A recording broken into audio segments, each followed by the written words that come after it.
Hola, ¿qué tal? ¿Cómo están? Bienvenidos a todos en este nuevo ciclo de charlas que estamos implementando de CFO, Startup y Legal Ventures. En esta oportunidad de este ciclo de conversaciones que estamos realizando, estamos tratando de captar los principales referentes del ecosistema emprendedor que con su trabajo están potenciando todo el talento de Latinoamérica y posicionando a la región como una región emprendedora y pujante.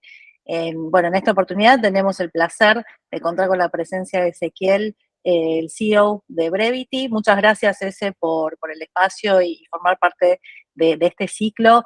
Así que nada, te invito a que nos cuentes brevemente qué es Brevity, por qué el nombre Brevity y cómo nació. Buenísimo, bueno, gracias Gaby. No sé si estoy dentro de ese grupo, pero me siento un poco ahora impostor syndrome, pero bueno. ¿Qué es Brevity? Brevity es una legal tech. Dentro de legal tech es lo que se llama entity management. Básicamente lo que hacemos es generar una capa de conocimiento para que los departamentos legales puedan acceder a datos, no solamente a documentos, y eso genera un sinfín de automatizaciones, posibilidad de reportes, posibilidad de comunicarse distinto los departamentos legales con el resto de las áreas y dejar un poco una función que naturalmente tenían que tomar, que es de custodios de información, y liberarse de esa manera de consultas rutinarias. Brevity nació hace casi 4 años, desde que salimos al mercado, 3 años y medio.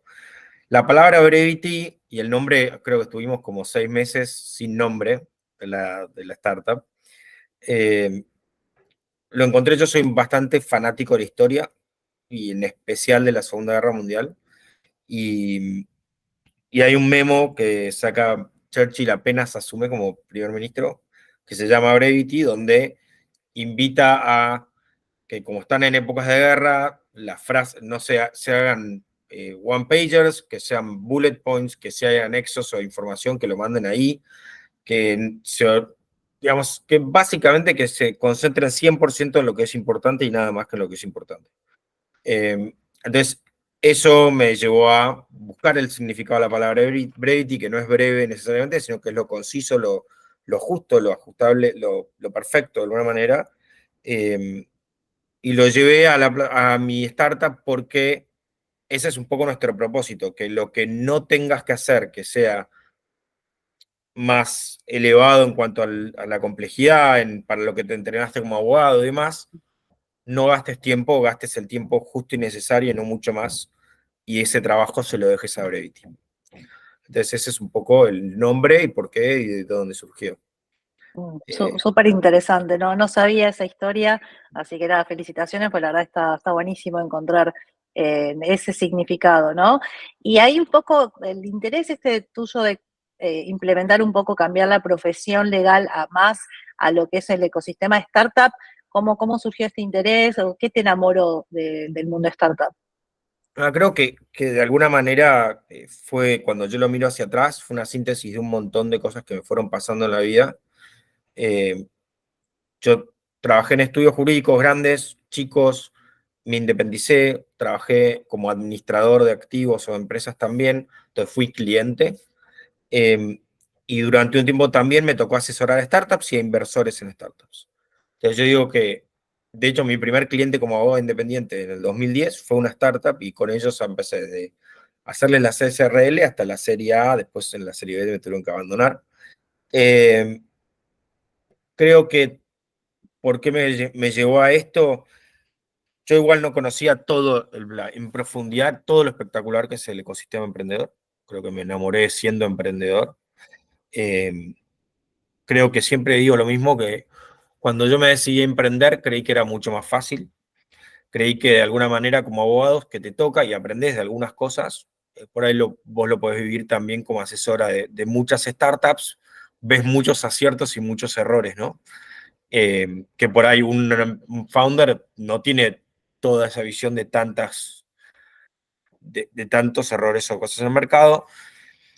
Eh, pero me enamoré después del mundo emprendedor. Al principio me parecían un poco llorones y yo decía, estos por un lado me dicen que es su empresa y se creen que valen 20 millones de dólares, pero por otro me lloran honorarios.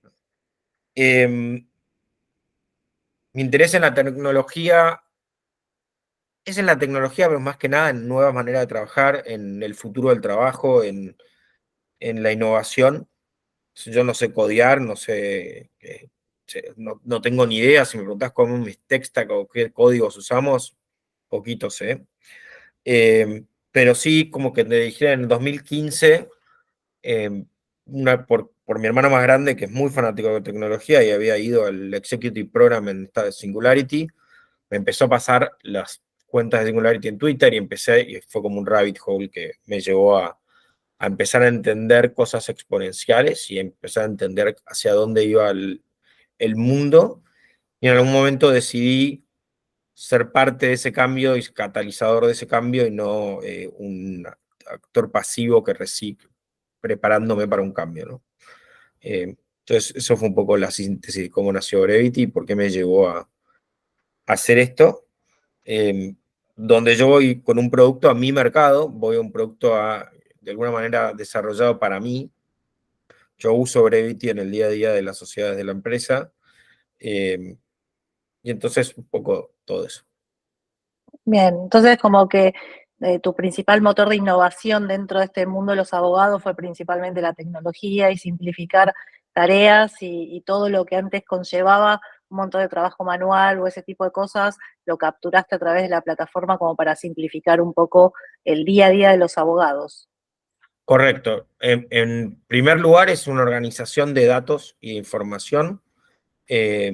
Vos pensás que por ahí una identidad de una sociedad puede estar distribuida en cientos de documentos, en estatutos, reformas, designación de autoridades que caen y que se renuevan, poderes, y quizás necesitas algunos datos nada más de todos esos cientos de documentos todos los días. Entonces nosotros lo que hacemos es, entendiendo qué es lo que necesitamos de cada uno de esa información, lo plasmamos en un solo lugar, en paneles de control muy simples de chequear y revisar. Una vez que tenés los datos estructurados, empezás a jugar y empieza a ver un montón de automatizaciones y posibilidades. Bien, súper interesante, ¿no? Y cuando arrancó Brevity en estas primeras etapas en donde tuviste que impulsar de alguna manera el crecimiento, o sea, si pudieras resumirnos cuál fue una o dos decisiones estratégicas más importantes que tuviste que tomar para impulsar ese crecimiento. Bueno, yo tuve que, de alguna manera, primero ser muy público y salir a contar mucho lo que hacíamos, porque no había legal techs argentinas que estuvieran vendiéndole al mercado argentino, salvo algunas que hacían cosas muy específicas, pero plataformas SaaS que hacen lo que nosotros hacemos no hay en Latinoamérica.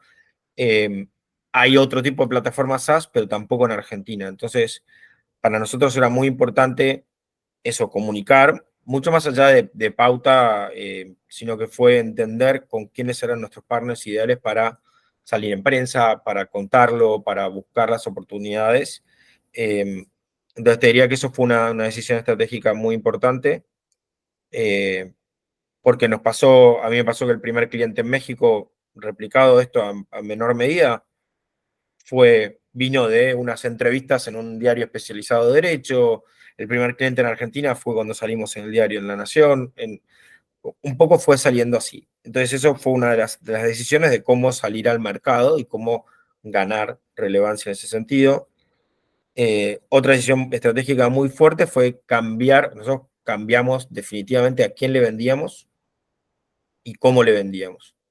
Y eso fue un proceso de aprendizaje que nos llevó a dejar de venderle a estudios de abogados y abogados de a pie y a estudios de contadores, a venderle a empresas. Y cuando decidimos ese cambio, o la manera de tratar de llegar no era tanto por el marketing masivo, era mucho más por una empresa sales driven, que eso es un aprendizaje que por ahí te lo dicen otros y yo no lo quise aceptar. Uno por ahí de vuelta, cuando está empezando, crees que sabes más. Eh, B2B por marketing es muy difícil. Eh, entonces, todo ese cambio de estrategia de cómo vender, a quién venderle y demás, fue súper importante y eso explica mucho nuestro crecimiento. Bien, es como que siempre continúas pivoteando constantemente, ¿no? Pivoteas producto, pivoteas cliente, pivoteas, es como una startup en sí misma, ¿no? La esencia de estar constantemente Sí, pivoteando. y creo que lo importante también es entender que la empresa la impulsás vos o no la impulsa nadie, ¿no? Mm. Entonces, cuando yo dije vamos a México, sea, eso es un software. Yo podría decir abro Holanda y como software está abierto, pero obviamente dije, bueno, vamos a México. Tenemos que ir a México porque por un montón de razones de mercado, por un montón de razones de cuán apetecibles somos después para inversión. Eh, y fui yo con mi mochila, con mi computadora y con algunos contactos de argentinos que viven allá, y punto. Y fue como que de alguna manera también eh, el ritmo de la startup lo marca el founder, ¿no? Y eso también lo aprendí por momentos de no estar tan encima y que todo se relaja al final, hasta que tengas una inercia más grande. Pero sí, te diría que eso también es algo que aprendí y que lo aplico mucho ahora. Bien, ya que mencionás el tema de expansión a México, que forma parte también de este proceso de crecimiento de Brevity, ¿qué aprendizajes podés sacar de ese proceso y si le podés transmitir algún mensaje a los funders que estén buscando crecer en ese mercado? Bueno, hay un par muy, muy básicos, que es México, obviamente es gigante. Diría que miren no solamente Ciudad de México, que miren Monterrey, y que básicamente son dos círculos de personas totalmente diferentes, son bastante aislados uno de la otra y son muy interesantes como mercado ambos. Segundo es apalánquense en networks, ¿no? Networks desde en Argentina, el lado B de todos los problemas económicos de Argentina, siempre digo, fue una diáspora de gente muy, muy eh, capacitada, que hoy en día, si vos me decís, los directores legales de MetLife, de Uber, son todos argentinos. Entonces, aprovechar esas comunidades, como otros también, eh, aprovechar el mundo startup y los emprendedores que siempre estamos dispuestos a darnos una mano entre ellos.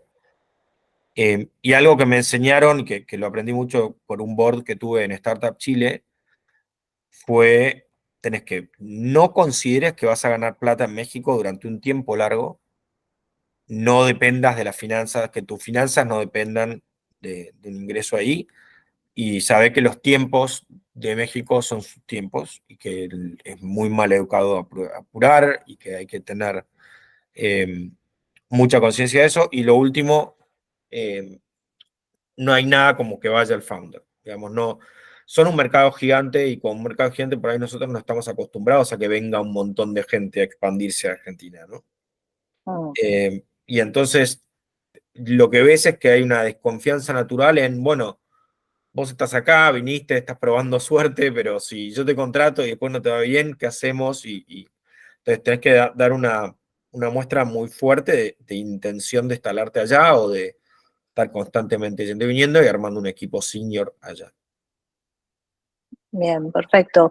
Y en términos de crecimiento, ahí tanto de expansión a México como a otras regiones y el crecimiento per se de Brevity, o sea, ¿fuiste por un camino más orgánico o utilizaste rondas de financiación externa? Como financieramente, ¿cómo fondeaste a lo largo del tiempo?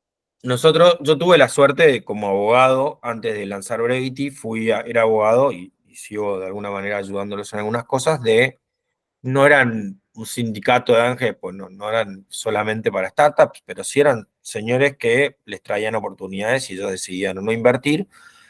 Entonces yo fui a hablar con ellos primero y fue un apoyo muy importante y lo mismo algunos friends and family que eran un apoyo importante. Después busqué una ronda pre-semilla con mucho desorden, siempre digo, no lo hice bien, pero sí tuve el apoyo de un fondo de pre-semilla que, que es un fondo global y que es un fondo de una red muy importante que es Draper. Eh, Me invirtió en un fondo de Draper, pero que están en bueno, ustedes tienen un vínculo también con Startup House, que es una buena recomendación para startups que pasen por la Startup House de Draper. Entonces eso me ayudó a tener el sello de un VC en pre-semilla. Mi ronda semilla fue bastante más compleja y de alguna manera la frené y hoy en día estoy viendo cómo la voy a reactivar porque me pasó que salí a buscar la ronda en pleno caída, pues se cayó Silicon Valley Bank en medio de mi ronda de inversión. Se me suspendieron 1000 reuniones, se me suspendió, digamos, y lo tuve que cortar porque una cosa que probablemente ya sepan founders y demás es es casi full time el fundraising, ¿no? Entonces, tenés que tener una empresa atrás que realmente pueda desentenderse de vos para que vos puedas dedicarle el 80% de tu tiempo a hacer fundraising. Entonces, yo estaba a cargo de abrir México y tenía un deadline muy firme para que no se me estire mucho el fundraising. Pero bueno, eso es un poco. Esa ronda, lo último que sí es, había empezado con una especie de pre-ronda, invitando solo a clientes y a partners de Brevity, y eso fue muy satisfactorio ver que tuvimos el 10% de esa ronda que queríamos hacer sobre suscripto. Mm, bien, interesante. Y aparte del fundraising, ¿alguna vez evaluaste tal vez tomar alguna otra alternativa de financiación, venture debt, notas convertibles o algún otro tipo? ¿O es como que preferís La ir por el... primera etapa fueron con notas convertibles, después fue con Safe. Eh, Venture Debt no. Creo que por ahí, siendo un SaaS, un recurrente, todavía no estoy en esa etapa, pero puedo llegar a acceder y pensar algo por el estilo. Sí tuve un grant chico de Startup Chile y ahora esto es nuevo, entramos ahora a Growth de Startup Chile, que es un grant un poco más grande. Pero no tuve otra, no miré otras alternativas, sinceramente. Bien. Y generalmente para monitorear el negocio y poder definir cuáles son los KPIs más importantes que vos hoy en día estás monitoreando, simplemente como para ver que efectivamente sigas generando tracción, crecimiento y ofreciendo valor a los clientes, ¿no? Que eso es muy difícil a veces de medir en números, pero ahí cómo tratás de captar ese valor. Bueno, uno de nuestros desafíos más importantes es subir nuestro ACV, nuestro Annual Contract Value de promedio de clientes. Tenemos muy buena llegada a clientes institucionales grandes, con muchos bancos, mineras importantes, petroleras importantes, grupos económicos importantes, pero nuestro desafío es subir el ticket, ¿no? Y ir creciendo en ese momento y qué podemos venderle más a nuestros clientes. Entonces yo miro mucho nuestro promedio de ticket que vamos consiguiendo, de nuevos clientes, de viejos clientes, de la etapa anterior, de cuando vendíamos distinto, cómo lo podemos ir llevando. Y ahora con un producto maduro, lo que estamos midiendo mucho, y estoy teniendo un Discovery con todos nuestros clientes, es, bueno, qué desarrollar que estén dispuestos a pagar un módulo adicional, o qué desarrollar, qué más. Aprovechar un valor muy grande que tenemos, es que es el tipo de clientes que tenemos y la potencialidad de explotar eso. Pero te soy sincero, soy bastante desordenado con KPIs. Trabajamos con ustedes un montón y nos ayudaron un montón en entender eso. Bueno, tus clientes que te están contratando, cómo estás de promedio, cómo está distribuido, algo que mirábamos mucho que era súper interesante y que es muy importante es entender, bueno, cuánto de tus ventas necesitan de tu participación, cuántos de tus ventas vinieron de tu equipo de ventas, de dónde vienen. Siendo led sales, o sales led, el growth, es muy importante entender qué cosas funcionan y qué cosas no, porque y cómo tratar yo creo que es muy temprano en mi carrera para que salgamos de founder led sales, pero sí de tener más, que no sea la única, ¿no? La única manera de vender. Entonces, eso que medíamos y que medimos con ustedes, que me ayudaron mucho, eso para mí es importantísimo. Bien, buenísimo. ¿Qué se viene para Brevity en estos próximos años? Bueno, Brevity, se viene una sofisticación del producto muy fuerte. Vamos a pasar a hacer mucho más procesos. Estamos trabajando con algunos clientes, la verdad que es un placer eso, porque de alguna manera, eh, por un lado, te financian el desarrollo, pero sí lo que se viene para Brevity es mucho más revolucionario en cuanto a producto, y eso va a implicar, obviamente, desde un punto de vista de revenue más interesante, pero sí ahora vamos a empezar a hacer algo más revolucionario en lo legal, más allá de que sí somos algo nuevo e innovador, lo que se viene va a ser realmente revolucionario. Entonces, estoy muy, muy contento en donde estamos como para poder partir desde ahí. Bueno, felicitaciones. Ahí no sabía, o sea, les voy a esperar con ansias los nuevos features y el nuevo Sí. producto, porque la verdad es que muy, muy buena la plataforma. Yo tuve la oportunidad de verla y visualizarla y la verdad que está buenísima. Así que Gracias. felicitaciones. Y para ir cerrando y dejarle a la comunidad, ya algo mencionaste durante la charla, pero si podés sumarizar los 3 errores y 3 aprendizajes más importantes que te hayan marcado en todo este recorrido. Sí, te diría, el primer error, o sea, lo que más creo que me equivoqué en cosas fue en no entender que no estamos lejos de que yo pueda delegar cosas completamente, no porque tengo un equipo que no sea bueno, pero en ese susto de hacer micromanaging versus no, eh, fui como demasiado cuidadoso y creo que por ahí algunas cosas no me gustaron como se hicieron. Eh, Creo que en ese sentido, tanto en eso como en cuando cambiamos, hicimos el switch de marketing o no, dimos demasiado tiempo experimento, por decirlo de alguna manera. Deberíamos haber sido mucho más iterativos.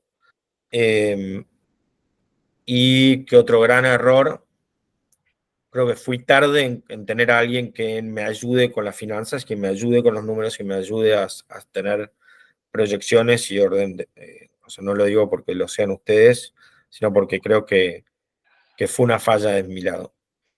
Y bueno, lo que sí, que lo digo todos los días, tengan un co-founder. Mm, Sí, sí, tengan un co-founder. Es muy solo, sino. Y, y es muy difícil. Bien. ¿Y 3 aprendizajes?